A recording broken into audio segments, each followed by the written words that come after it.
Let's look at the swing of PGA Tour player Grant Waite. Tiger Woods said that he believes that Grant Waite has one of the best swings in golf.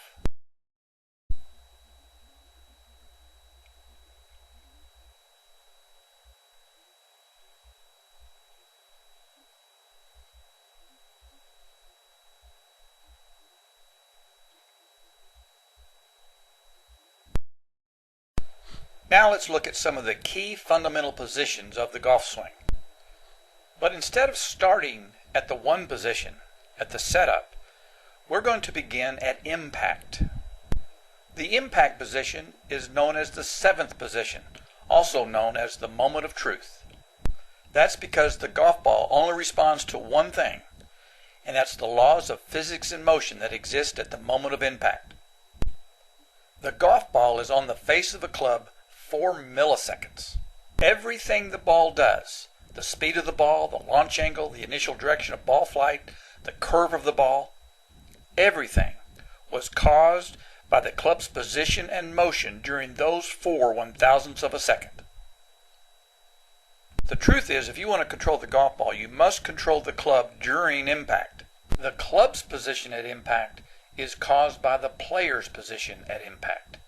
And everything a player does prior to impact is done to consistently achieve a correct impact position. Let's look at some of the keys to a fundamentally sound impact position. To begin with, we're going to look at the full swing fundamentals using an iron while the ball is on the ground. First, we notice that this left arm and shaft are in a straight line and tilted towards the target. The hands are in front of the golf ball. Every fundamental in the golf swing is tied to one key objective, and that is to hit the ground with effective precision every time. There are few absolute fundamentals, but one of the absolute fundamentals is that every pro controls the low point of their swing, and they place that low point of their swing in front of the ball. When a golf ball is on the ground, you cannot hit it solid unless you hit down on it. You must hit the ball before the swing reaches its lowest point. You cannot place the low point of the swing in front of the ball, and you cannot hit down on the ball unless the hands are in front of the ball and the shaft is leaning towards the target. Now let's look at the weight shift. I've drawn a yellow line from the bottom of the ankle straight up, and that line passes right through his belt buckle. The average pro has 85% of their weight on the left foot at impact. The low point of your golf swing is correlated to the location of the center of your body mass. If you can get more of your body mass on that left side, it makes it easier to put the low point of your golf swing in front of the golf ball. It's easy to see how Grant Waite is driving through the ball and towards the target. You can see how his legs are angled as he's driving forward. He has certainly more weight on his left foot than his right. His right foot is leaving the ground and is kind of banking. His outside of that shoe is lifting up. Your golf swing is a circle, and in order to control the golf ball, you must try to control your golf circle. This line from the left arm through the shaft is the radius of that circle. The left arm is extended in order to have a constant radius.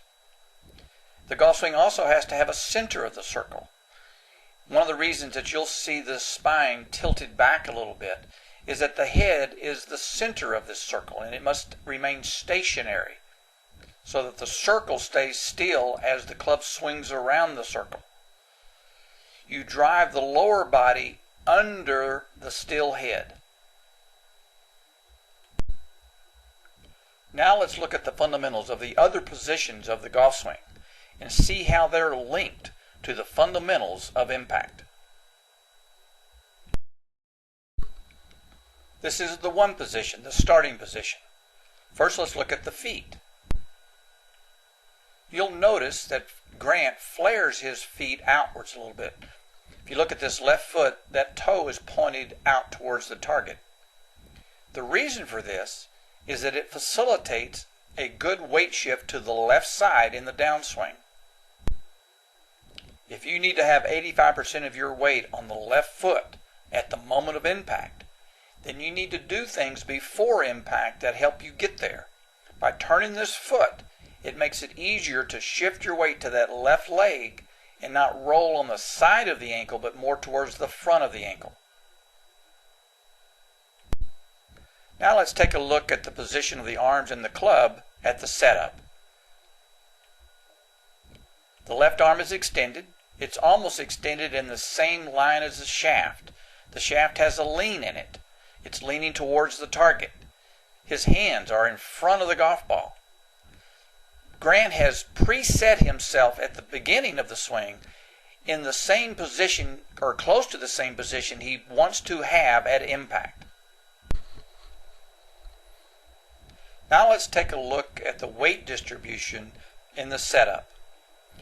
I've drawn two lines from the center of the ankle straight up. As you can see, Grant has a little more weight on his left side than he does his right side. He has about 55% of his body weight on the left side and about 45% on his right side. He is kind of presetting himself to the left because he knows he has to have 85% of his weight on the left side at impact. Now let's look at the next position. This is the 2 position, and it is when the club is parallel to the ground. I'll point out a few fundamentals that occur during this position. If I draw a line from that left ankle straight up, one of the first things that we notice is that the left knee does not move to the right. Grant keeps his center basically right where it was to start with. If anything, Grant moves slightly more to the left in the backswing. If you have to have 85% of your body weight on the left side at impact, there's no value in moving your weight away from your left side. If you move your weight to the right, then you're moving the low point of your swing to the right, and it's no longer in the correct position. At the beginning of the backswing, this left arm remains extended. The wrist will slowly start to hinge, and you'll see a little bit of an angle of the shaft in the left arm. The right arm will begin to fold at the elbow so that the elbow can be close to the side. Now Grant is not just swinging back with the arms, he's turning his shoulders. His hands are still in front of his chest, in front of the sternum. His shoulders are starting to have a little bit of a tilt now. Now let's look at the next position. This is the 3 position. This is when the left arm is parallel to the ground, and you can see that he still has a nice extension in the arms. You can also see that he's hinged his wrist even further, almost at a right angle, not quite. His right elbow has folded even more, and he's keeping his upper arm close to his side. If you look at where his weight has shifted and draw a line through that ankle, he has kept the left knee right on that line. His left hip and his back is right on that line. He has not moved away from that line during the backswing. Now let's take a look at the top of the backswing. We can see that he has even more wrist hinge now. He's fully loaded his hands in order to deliver maximum power. He has coiled and turned his shoulders. He still has a lot of weight on his left side. Grant has turned his hips. His right hip has released and is rotated back and is higher than his left hip. He has dropped down and loading up this left leg, almost like a field goal kicker planting that left foot in order to have a strong kick into the ball. The way Grant gets this powerful turn is by flexing this left leg and extending the back leg during the backswing.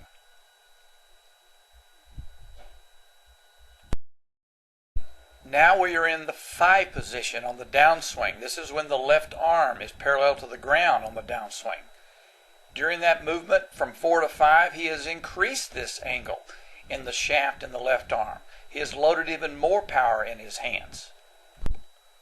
Also, we can see that in this initial move in the downswing, Grant has moved even more weight to the left side. His left knee and his hip and his shoulder are now beyond that green line.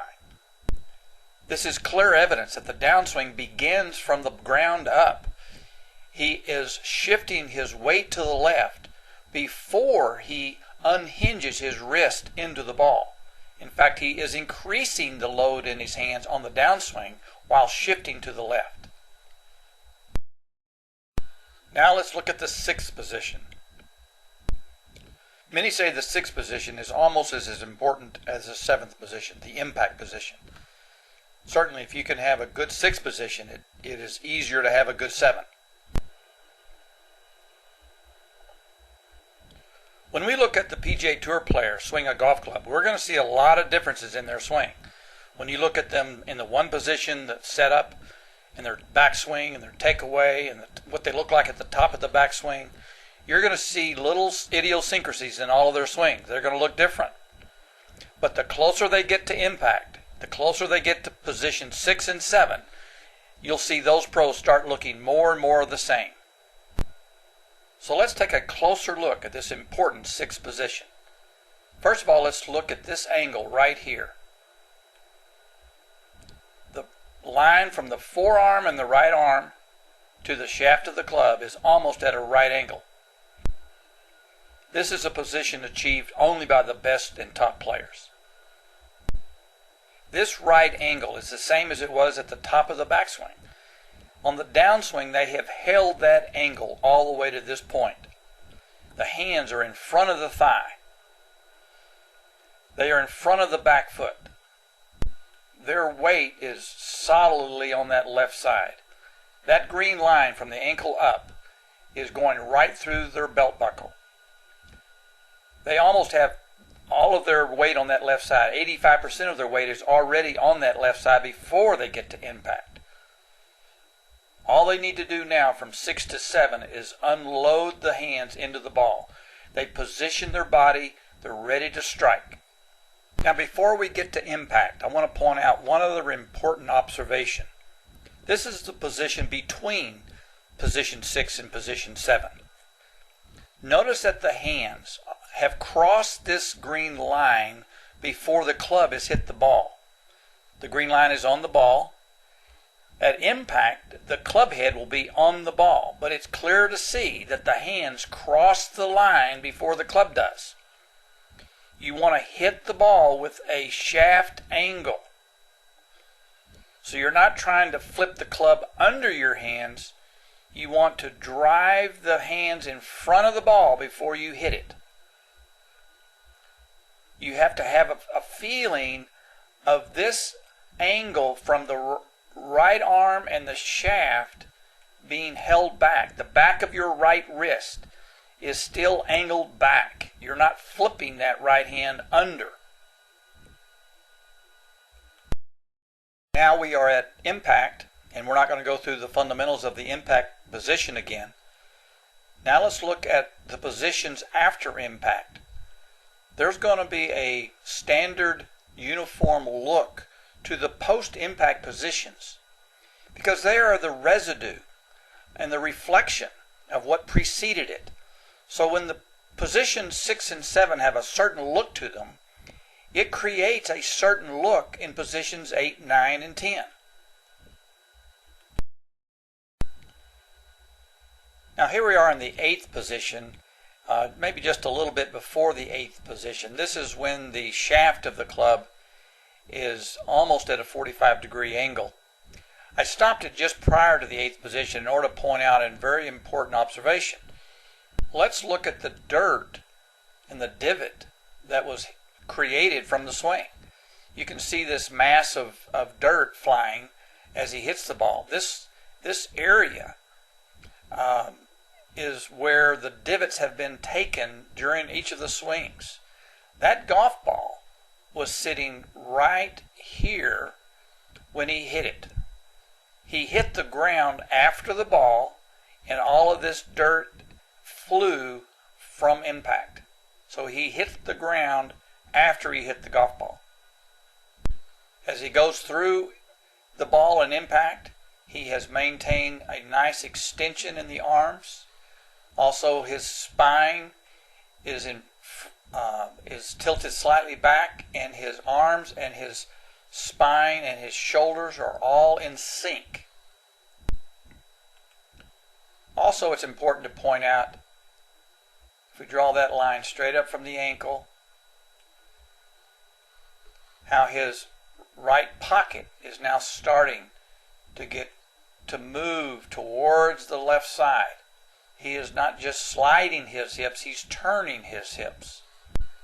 This turn is a special kind of turn. He's not just rotating and spinning his hips.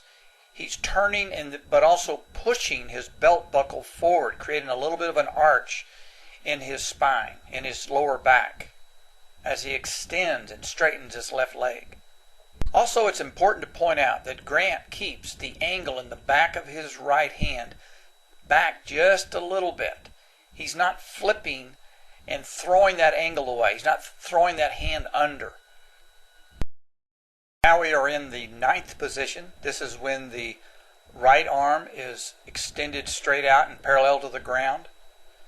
You can see how the shaft is almost as straight as the right arm. It's starting to slightly rehinge upward. I like to point out that the white glove, his left hand, is underneath the right hand. Grant keeps his elbows close together because both arms are fully extended, his wrists are crossed. Also, his hands are still in front of his chest. They were in front of his chest at impact in the 7th position, they were in front of his chest in the 8th, and they're still in front in the 9th. He moves this in sequence all the way through. So he's not just throwing his arms past his body, he turns the body with the arms. The engine of the golf swing is the body. The arms are just the passengers. It's also important to point out how tilted his shoulders are, how high this left shoulder gets and how low the right shoulder gets. If we could see the other camera angle, we would see that his left hip is also higher than his right hip. Also, if we could see this position from the other camera angle from down the line, we would see that he is not standing straight up. His spine is not straight, but is tilted to the right. Also, his head is still down. He's still looking in this direction. He's not turning and lifting and standing up to see the ball yet. Now we have reached the final position, the 10th position, the classic pose that you'll see from the PGA Tour players. He's solid on his left side. His back leg is on the toe. Knees are close together. Eyes looking over his arm at the shot. It's also important to notice that if we drew a line from the top of his spine to the bottom of his spine down to his right knee, he is angled back a little bit. He's tilted back slightly. He's pushing his belt buckle forward. The part of his body that is the closest to the target is his belt buckle. This is the classic position of the pros. That completes the review of the fundamentals of the golf swing when looking at the player from the face-on view. When we look at the golf swing from the target line view, other important fundamentals will be discussed.